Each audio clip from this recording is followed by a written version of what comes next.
The following WCIA sports presentation is brought to you by Loman Ray Insurance Group and Pontiac RV.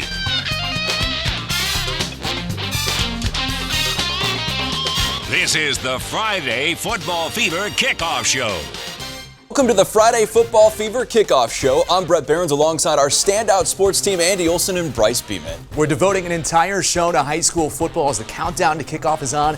This time tomorrow night, the majority of teams across the state will be taking the field for the first time, ready for Week 1 games. We've got a lot of ground to cover before then to get set for what's sure to be a fun fall on the gridiron. In the next 30 minutes, we'll hear from area coaches and players who have spent all summer training to make sure they're ready in their chase for a state championship. From Vermilion County to the capital city, we're highlighting some of the best players and stories Central Illinois has to offer. Plus, 4 coaches from the Apollo Conference join us in studio for a roundtable discussion.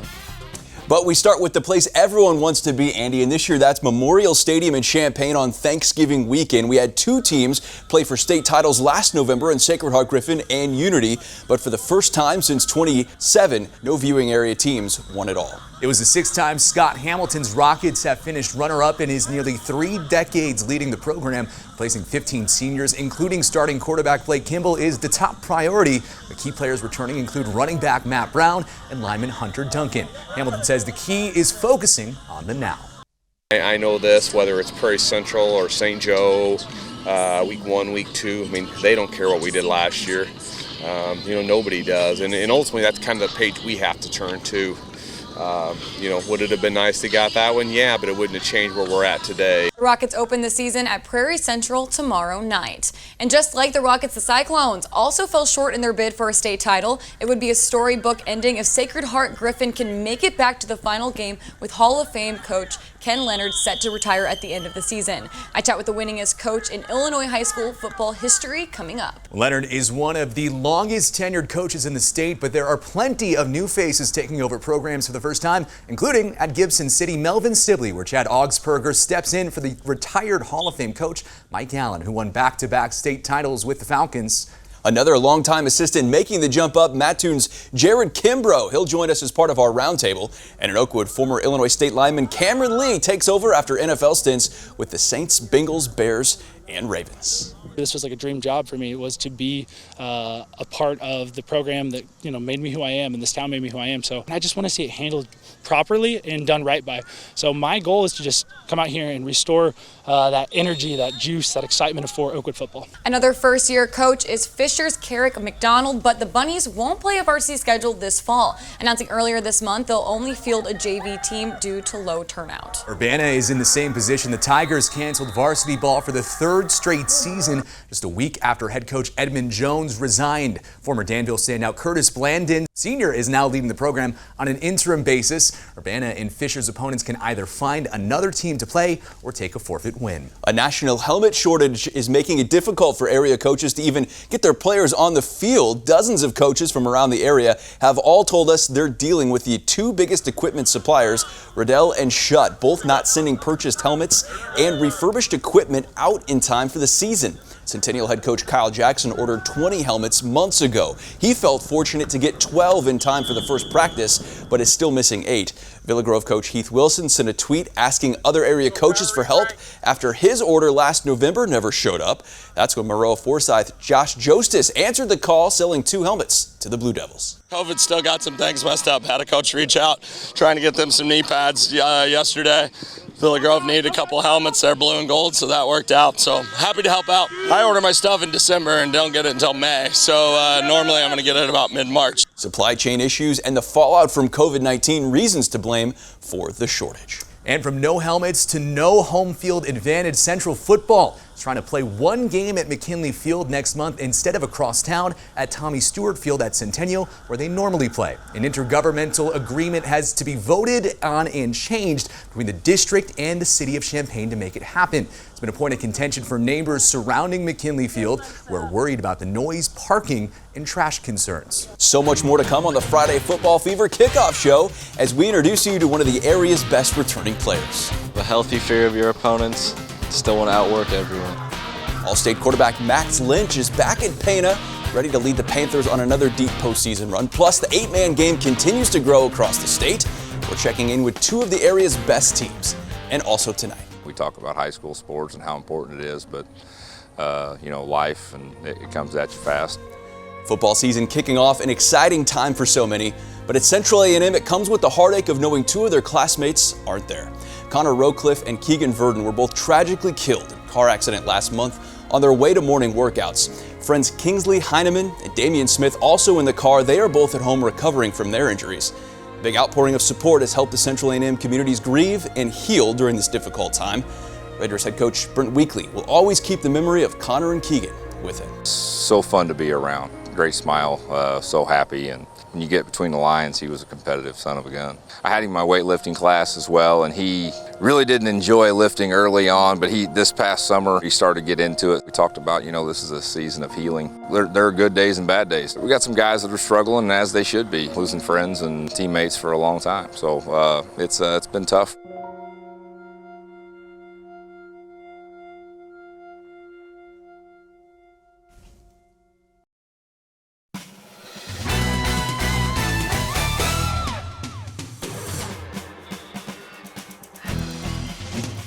Conference realignment has been a big summer storyline across the country. The biggest splash, UCLA and USC joining the Big Ten. But Brice, it's not just college athletics changing. That's right. Several area high school teams are playing in new conferences or suiting up for the last time in their current leagues. Olympia is now in the Sangamo, leaving the Illini Prairie with 9 teams. North Mac leaves the Sangamo to join the South Central. Next year brings even more change. This is Lincoln's last year in the Apollo. They're going back to the Central State 8. St. Teresa and Sullivan-Okaw Valley are also suiting up for the last time in the Central Illinois Conference. The Bulldogs were voted out of the CIC last December.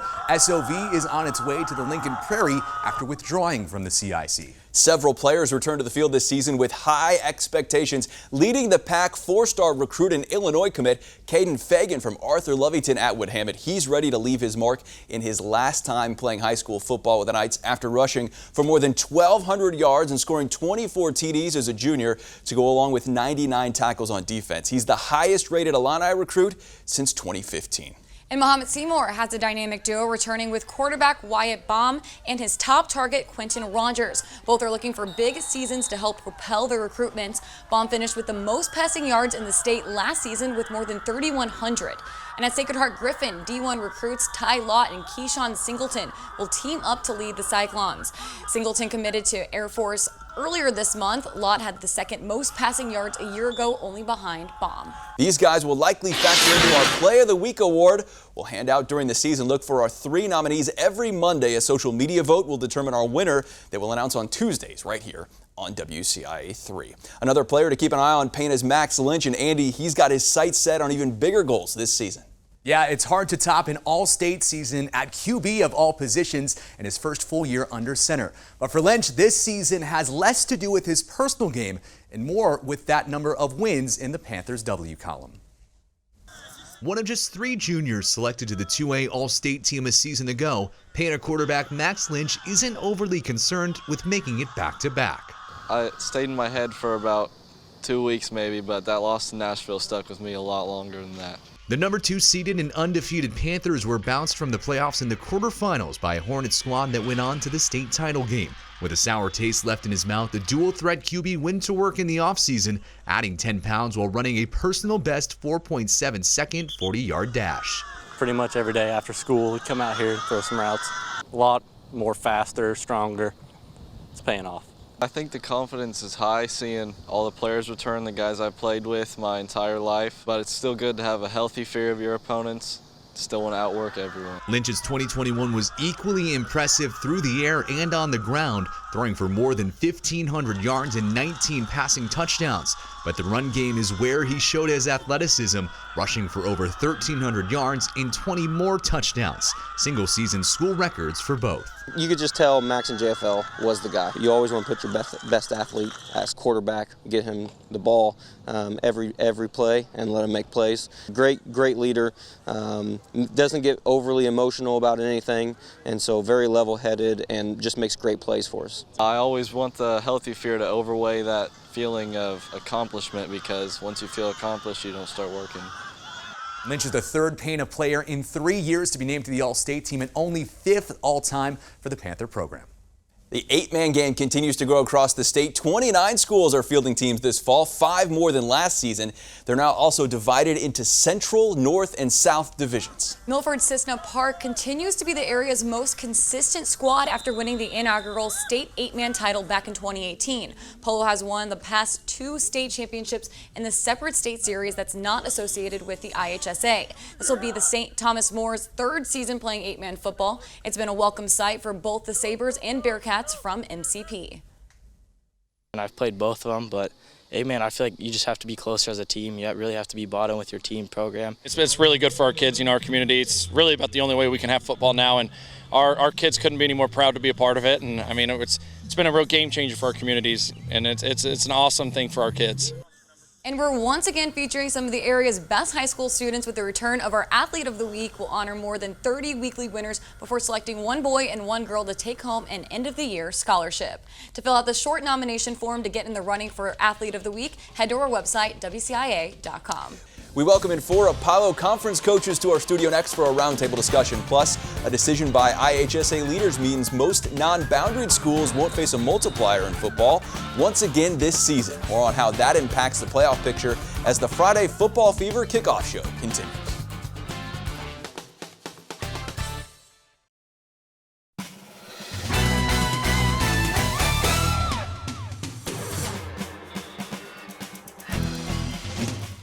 There are more than 70 schools playing high school football in the WCIA 3 viewing area. That adds up to hundreds of games per year. We'll spotlight some of the best ones throughout the season and our game of the week, but you don't have to look very far to find some fantastic matchups.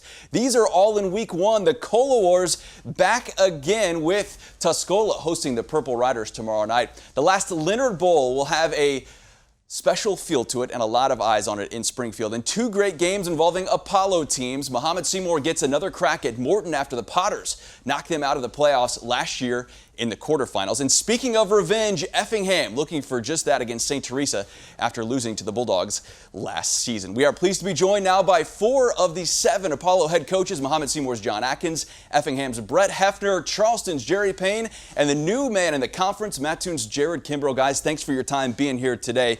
Really appreciate it, as we are just 24 hours away now from the season getting started. And we'll start with you, John, the defending champs. What do you like about your team this year, and how do you embrace the pressure of trying to defend the title? Yeah, no doubt. All off season, we've kind of told our kids that, we got a target on our back because everybody's going to give us their best game this year, like you said, being the defending champs. But we definitely like where we're at. Again, we've had a great off season so far, and being able to return the experience that we have from last year's championship team, looking to try to do it again this year for sure. Before last season, Effingham and Mount Zion combined to win 4 out of the prior 5 Apollo titles. Brett, I know you had a young roster last year. What are you looking to build on from that this time around? Well, I think the big thing is we do have a lot of kids back, so a lot of experience back. We'll have 22, 23 seniors and 16 juniors. And we've got upper 20s and sophomores, so a number of kids back. I think the experience we gained, I think it's important. Our quarterback, Tanner Pontius, is back. We've got a number of kids back up front. Looking for some big things from a lot of guys back. Jerry, after putting together a solid spring COVID-19 season, unfortunate that couldn't translate into any playoff opportunity there. What's important for you after taking a small step back next season to get back to where you want to be? Well, last year we didn't have a lot of senior experience. This year we've got 3 seniors. But we have 25 juniors and 20 sophomores. So we're going to be young, but when you look at those juniors, a lot of them played as sophomores. So we're going to have some experience.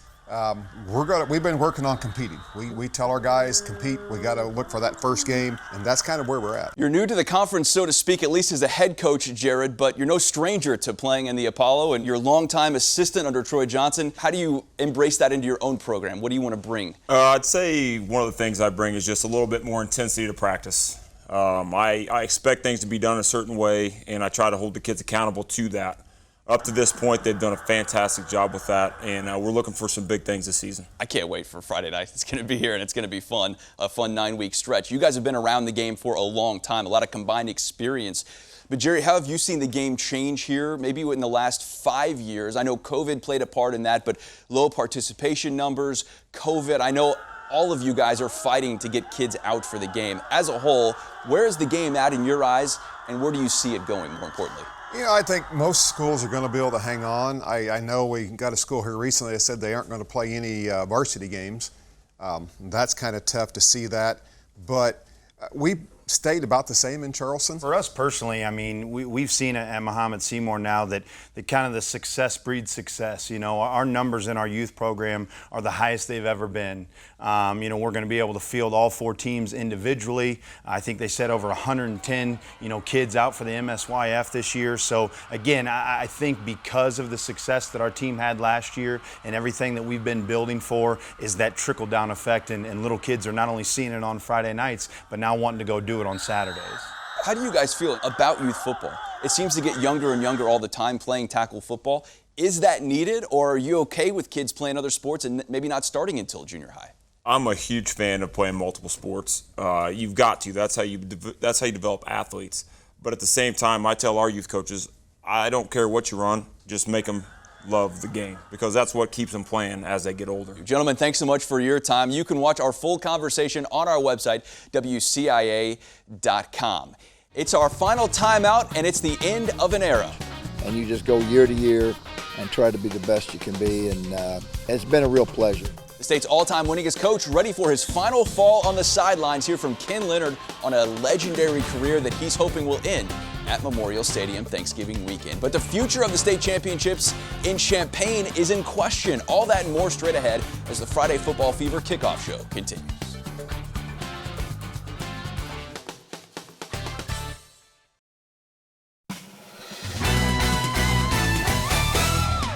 A legendary career comes to a close this fall with Sacred Heart Griffin head coach Ken Leonard set to retire at season's end. And the state's all-time winningest coach feels like he has a great chance to go out on top, Brice.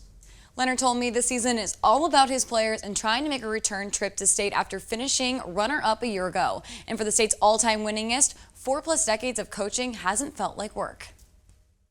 You just go and coach, and you just go year to year and try to be the best you can be, and it's been a real pleasure. I mean, to be able to coach football for 45 years, it's, you know, it's like not even having a job. So that's what I've always loved. That's what I wanted to do, and God's blessed me with this opportunity. Ken Leonard got his first gig as a grad assistant at Illinois Wesleyan before moving to his first head coaching job in Gridley in 1980. 4 years later, Ken moved up to SHG, where he's been ever since, leading the team to 5 state championships with 4 additional title game appearances. But to Leonard, it's more than just the wins on the field. I'm blessed. I'm coached my 3 sons, and now I'm coaching against my son, and I've had great players, you know, guys. A lot of guys go to college and the NFL, but you know what? That didn't matter. It's all the guys. It's just seeing them grow up and become great men and great husbands and fathers, and that's what it's all about. I'm a proud son, you know, and I learned from the best. Grew up, you know, as my father being my coach and my coach being my father, and I always got a first row seat to watch his history. Derek is walking in his dad's footsteps as Rochester's head coach. And to Ken, watching his players and sons grow up to be great people means more to the Hall of Famer than the score at the end of the game. Learn more from him as a man and as a father than even as a coach, but that's what makes him a good coach is that he's a great person. Leonard ranks in the top 25 nationally for winningest head coaches of all time, sitting in first place in Illinois at 405 wins and 79 losses. That's nearly 40 more than the next closest coach from the state. SHG played in 4A last season, and that's where they'll likely be again as the 2-year multiplier window for non-boundaried schools was halted in 2020. IHSA leaders decided not to enforce the success factor for fall and winter sports when there was no postponements due to COVID-19.